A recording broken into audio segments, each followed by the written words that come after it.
Hi, I'm Kelly Johnson. I was Vice President of Client Services at an advertising agency, and I am currently a Director of Adult Faith Formation at a parish, St. Mary of Goston. One day I had 3 client meetings, and the next day I was in an ambulance. My son was diagnosed with a brain tumor at the age of 5. In 2 days, he was undergoing brain surgery, which continued with chemotherapy, radiation therapy. As a spoiler alert, he's medically boring, 26-year-old, but not without learning disabilities.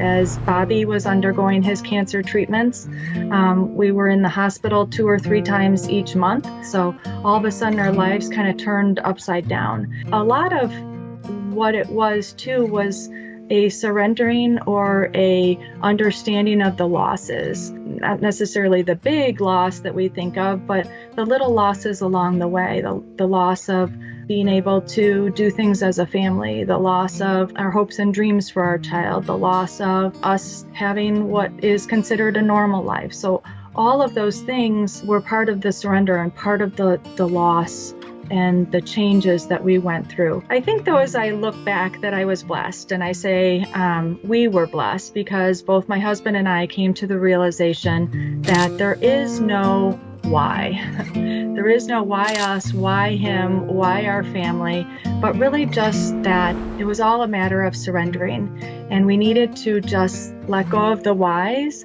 and say, okay, Lord, he's your son. You've gifted us with him, but your will be done. So as we journeyed through Bobby's cancer and his treatments, I realized how precious and fleeting life is.